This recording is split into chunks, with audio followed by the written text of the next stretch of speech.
Rob and Slim Show, we are back with Daniel from Wolf of Thorns. Hey, hey, hey, how are you guys doing? Good, how are you, dude? Doing pretty good. Good, good. In this cold, wintry wonderland that is It's descended upon us. it's coming. I think I don't know if it's tomorrow morning or night. We're supposed to get like 8 inches, I think. Oh, yeah, we're totally not ready for that in Texas. 1 inch was enough. That's where you guys are at? Oh my god, I saw a story last week. I don't know what you guys have had previously, but about like 100 or 1,000 car pileup because because of Yes, winter. that's to the northeast of me near Fort Worth. Yeah, very terrible.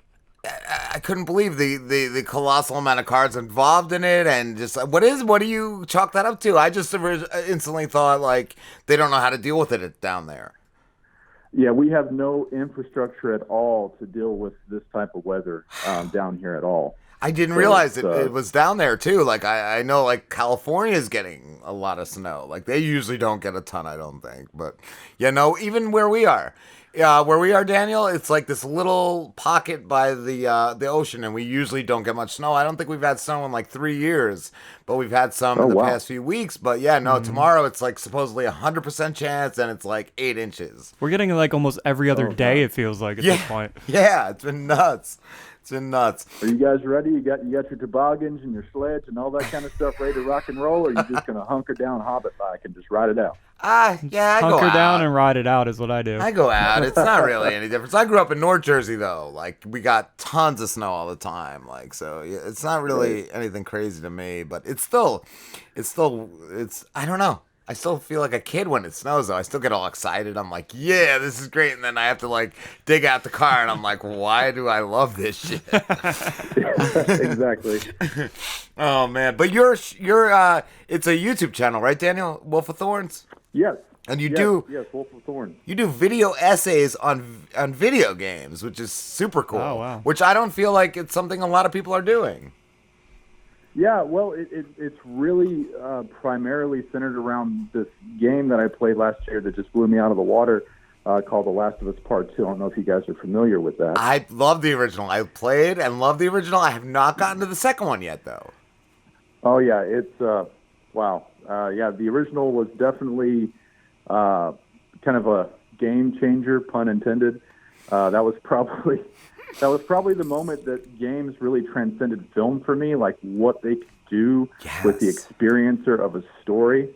Because even if you don't have choices, you're like this complicit passenger, you know, in the events because you're actually doing it, even though it's not you. I remember In a just film, that'll never happen. The intro of that movie just fucked me up so hard because I feel like you start as the daughter. Doesn't she die in the original game? And then Yes. you continue as the dad. So yeah, I thought the daughter was going to be like the main character. And I'm like, yeah, this is great. And then like I'm crying at the end of the intro because the daughter Yeah. died. Yeah. But like you were mentioning, I didn't check the second one out yet. I do have a PS4, which I only got not too long ago. So I've just gotten into some games and dude, there are some video games they put so much into, like you say, it's like being in a movie. It's so deep. Yeah, and I mean, the industry is the video game industry makes more money than the music and the film industry combined. They're much more expensive to make. These big AAA games, they take longer to make than films do, and they involve actors, you know, giving it their all and doing all Yes. kinds of crazy things. And they're really, I mean, I think the landscape of storytelling just keeps, you know, evolving with us as a species to give us the more deeper, visceral experience. I mean, you go all the way back, pre-civilization, a tribe of us in the wilderness sitting around the fire telling stories. That's where it all begins. And this is like the most modern, the most visceral way of telling it. That's kind of the stuff that really turns me on, and that's the kind of stuff that I talk about on the channel. I love that. And I wanted to ask too, as far as your process goes for it, Daniel, because like I'm playing a game right now and it's like, oh my God, I forgot some of this stuff like that they bring up later in the game. Like when you go through a game, there's so much content. I feel like it's easy to like forget stuff. And as you go along, do you like, when you do it, do you break it down by a section of game or do you play the whole game before you do your videos? Yeah, so I definitely play the whole game before I start talking about the game, for sure, 100%. and I try to do a good job of recording all the footage. And just so I can go back through. You're not necessarily going to use it all. You're definitely not going to use it all, but you kind of can go back through and kind of, even as you're reviewing footage, things will jump out to you where you're like, holy shit, that's what this meant, So Yes. it's pretty awesome. That's really cool. And you said that was the first game that really struck you, though. It was Last of Us 2? Well, The Last of Us Part 1, 7 years ago, was the one that really kind of just opened my mind up to how this medium's evolving, and it's really transcending the emotional journeys that film takes us on, because we're complicit in what's happening. We're not just an observer, Yeah. But last year, yes, I started I just started, hey, I just had some things to say after I played this game. There was no strategic idea to kind of found this YouTube channel. In fact, the YouTube channel had existed for a couple of years, but not as anything I was doing seriously. I would just kind of post a few things here and there. But cool. Ever since I played that game last summer, there's just been constant things to talk about, and it's been a lot of fun. And talking about Last of Us, that's a PlayStation exclusive. Do you only play PlayStation, or do you play other consoles as well? I don't play other consoles just because the majority of my gaming has actually been on PC. I actually went to a pawn shop and bought a PS4 just to play Red Dead Redemption 2 when it came out. I want to play that. And my choice of the console was because I knew that later on that's where The Last of Us would come out. Okay. So that's kind of like guided which one I would choose to get. I feel like their exclusives are just way better as far as the console goes, pound for pound on PlayStation. Yeah, definitely. Death Stranding is one I'm revisiting right now, and I'm having a blast. It's kind of another one of those special things. It's just doing different things that video games don't typically do. So I'm all about that. I was going to say, if you're into stuff like that, I would recommend Control. I just heard about that game today. It's so interesting. What can you tell me about it without spoiling major things? It's weird. I can say it's very weird, but it's very interesting. And what's the thing that's great about Control is the lore that's in the background. There's a lot of like tape recordings you can find, and like things you can read and collect, and that's what really fills that game out. Like there's more told through things in the background than there is through the actual story, but it's still all really, really interesting. I love stuff like that. That's always great. Nice. What I was gonna ask too, I totally lost. So that's what I was gonna ask. So Daniel, like when the games you pick to do your essays on, do you all pick them yourself, or do you have people that recommend them to you? I have done a few polls where I'll have a few ideas of something that I might do, and I let some of the subscribers choose which one I should do next. I've done that a couple of times, and I'll do some story pitches, not just essays, like, hey, if I was going to tell the next installment of this game, this is what I would do, and people seem to like that type of thing. So they chose another option like that for like a prequel game. So one of my recent videos is a kind of a prequel pitch for The Last of Us that people seem to enjoy. So I do that a couple of times, just kind of throw a poll up and see what people want. Cool. Because I was gonna ask. I didn't know if anyone ever recommended a game to you that you started playing and you were just like, I can't do this piece of shit game. Well, I'm trying to think. There's been a few games that have been really popular, and they're not really the same type of games because the genre is just so huge. It should probably start having different names for things. In fact, it's just kind of weird that we're still calling these epic stories video games, because it's really not what they are anymore. It's like an interactive media, you know what I mean? Yeah. But that game, Fall Guys, I think, is one that I know a lot of people were playing. It's not a narrative game, obviously, at all. If you guys know what it is, you're just like these cute little guys running around, just kind of doing like an obstacle course. I tried to do that. It really wasn't for me, but I can see how it's a lot of fun to other people. But, man, I can't really think of a narrative story. I'm trying to think that I tried to play and just couldn't get down. You'll see some though where you kind of get spoiled on some of the better storytelling. So when you go and play another one, it's not that it's bad per se. Yes. It's just that it's kind of vanilla compared to what you were accustomed to. Yeah. You know. I was gonna ask too. Has there ever been a game where you just took you rolled the dice on? You didn't know if it was gonna be great, but it really, really took you by surprise at how good it was. Oh man, I just really don't have an answer for that. I'm trying to think. Okay, I had one years ago, and I just saw it in like the $20 bin back in PS3 days. It was Nier, and I grabbed it, and I fucking loved it. And I just played the Awesome. the sequel they did not too long ago, and I know they're working on a third one at the moment. Were you gonna say You said something? it's called Meteor. I'm sorry, Nier. I think it's Neir.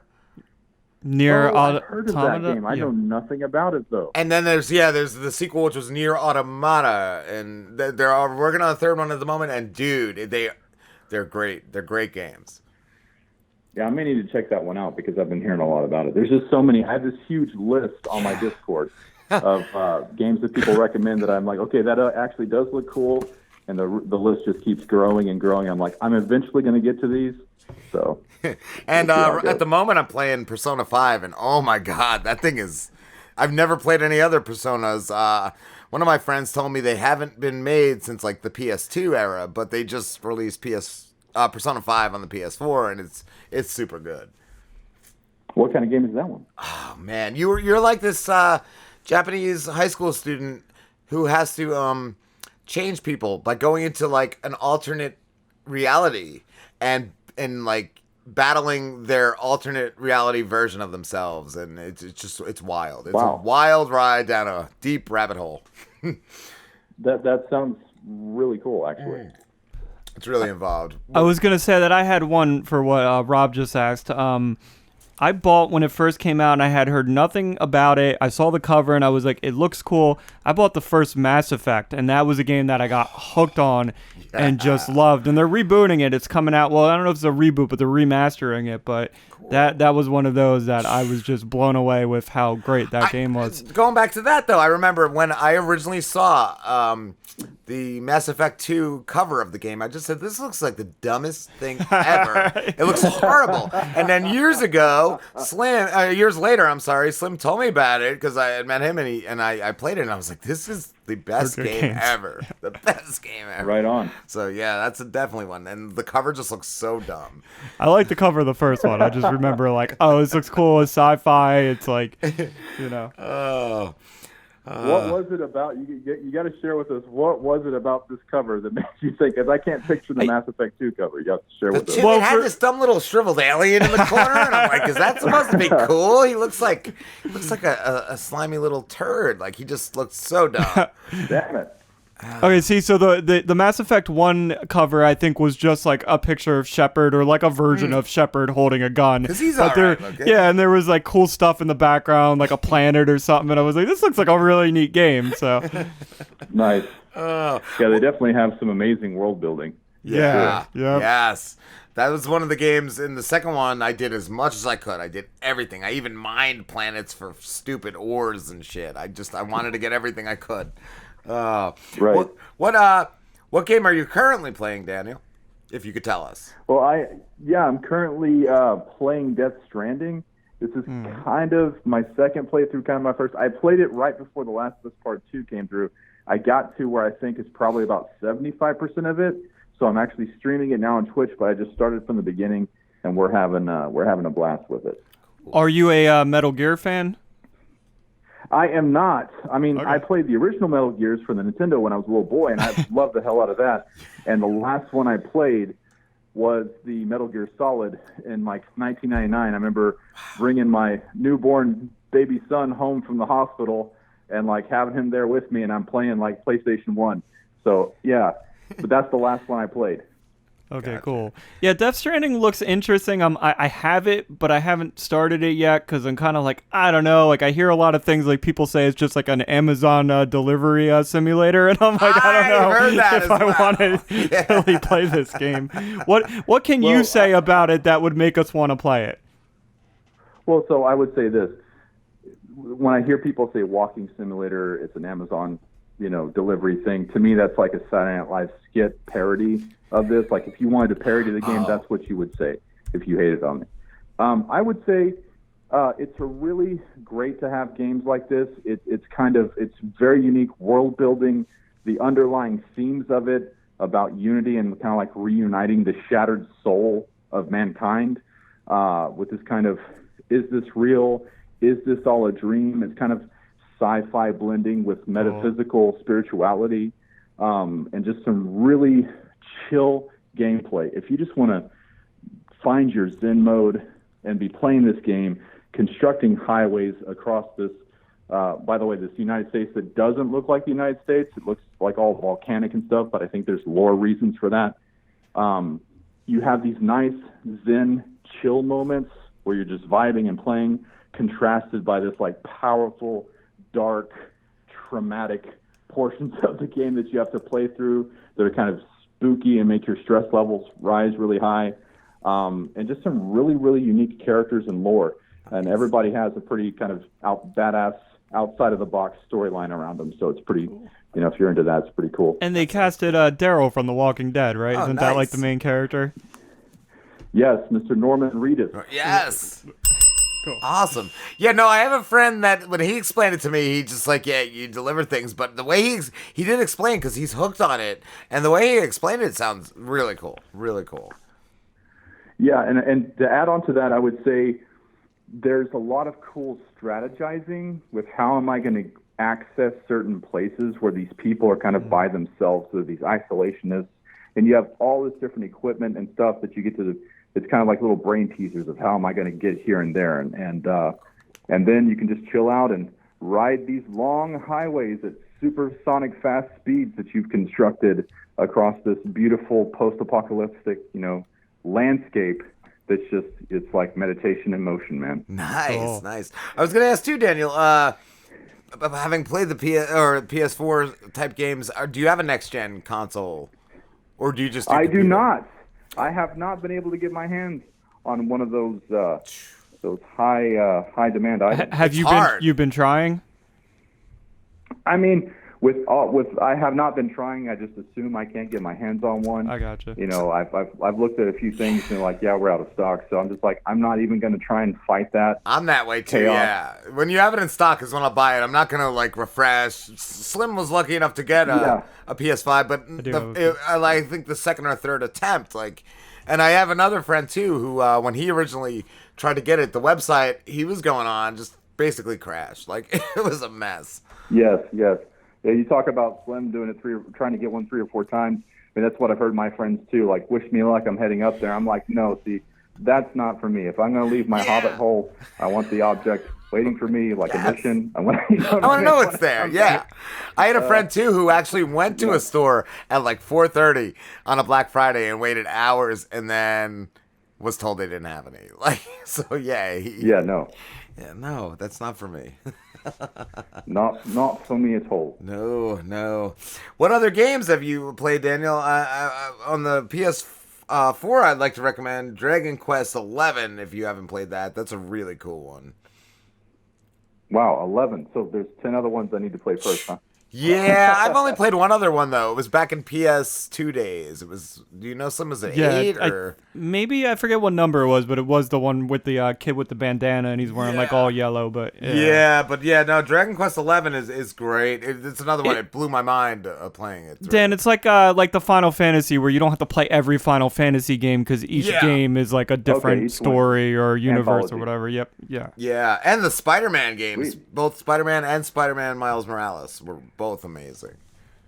Okay, here's the thing. Let me tell you about Miles Morales. So I hadn't played the first one, but I was like, screw it. I really like Miles Morales. I'm going to buy the game. And it just kind of like showed me how much of an old man I am. Because like I'm digging it. I'm vibing with how it kicks off, how it starts, but it's kind of like doing the tutorial stuff. And like there's this thing right at the beginning where you got to like sling your webs, grab this drum and like hurl it at Rhino, and you only have like 3 seconds to do this. And I'm like, what am I supposed to do here? And then it's like, you failed. Rhino got away. Please wait while we reload for 30 seconds. And then like you wait for 30 seconds, and then you got 3 seconds to see how sharp your mind is on these controls to get that Rhino lopped upside the head with a drum. I couldn't do it. I was like, what the hell? Man, yeah, no, I definitely had to restart that. But I did it. I did it. I'm like, I don't need no video game telling me I've been on this earth for more decades than I need to be. You know what I mean? That's great. I love that you mentioned that. I remember one time I sat down with one of my sons to play Mario, and I never played with him before, but he's like, "Daddy, you're good at this." I'm like, "Yeah, I grew up playing this. Like, I know how Mario goes." Yeah. It was just great. Right. Oh. I beat a Jedi Fallen Order recently, and the big final boss, no spoilers, but he force chokes you, and I didn't know what to do, and so I'm just standing there, and I'm like trying to press buttons, and I die, and it happened like 3 or 4 times until I realized there was like a thing glowing in the background that I just needed to use my force powers to hit him with. Was it Norman Reedus? Hey, it was Norman Reedus. Wasn't that an amazing ending? Oh, that game was... For anybody, but wasn't that amazing? It blew my mind. I loved it. And that fight was just so great. And I liked that he was a badass and you could not win. And I love that. Yeah.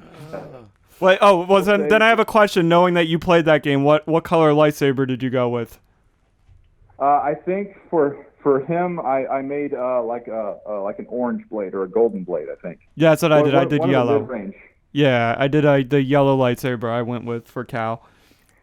Yeah, for whatever reason, it just felt right for him. You know? Yeah. I don't know why.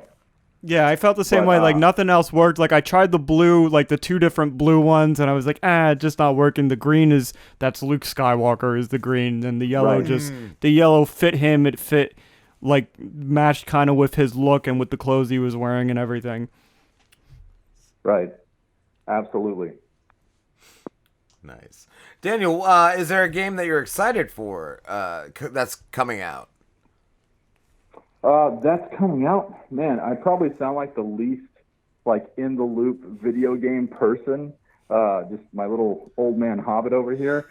I don't really know. Yeah, there's so many things we don't know if they're making. Are they working on another Death Stranding? If they confirm it, I would be excited about that. If they confirm another The Last of Us game coming out, I am kind of excited about that. There's some really strong rumors that are suggesting that Naughty Dog is about to announce this big kind of multiplayer project. It might have DLC on it for The Last of Us, but we know that Sony is not letting them announce anything because of the scarcity of the next-gen consoles. Wow. So they don't want them to make big announcements for things that people can't go out and buy. Speaking of Naughty Dog, have you played the Uncharted games, Daniel? Those I thought were amazing.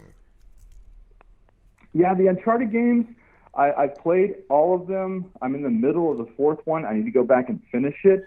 I would say those aren't necessarily my cup of tea just because don't get me wrong, I don't dislike them. I've played them. I think the protagonist, he's pretty funny and cool.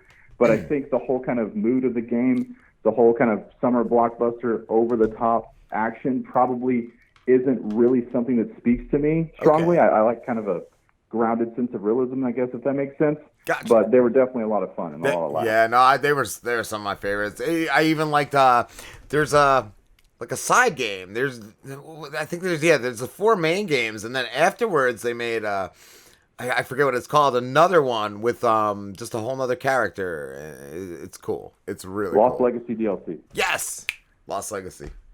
Super cool. Yeah, that's cool.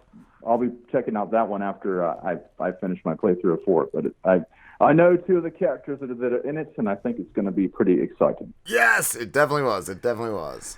I gotta say real quick, having a PlayStation 5 and my last PlayStation system was a PS2. Between that, I had an Xbox 360 and then just PC gaming. So what I seem to be looking forward to with the PlayStation 5 is just remastering games. Like, anytime I hear, oh, this game is now 4K 60 frames, I'll play it. Like God of War, I haven't played yet, and they just made it 4K 60 frames, so I'm going to make my way to that. But I'm excited for all these games that were big on the PlayStation 4 that I haven't played yet that are getting these, like, next-gen upgrades. The God of War was good, too. Heck yeah. The remake. I can't wait to play that one. That one's, like, near the top of my list. It's a really good one. Yeah, we had one of the characters from that game we interviewed years ago, right before he did that. There's a character named Brock.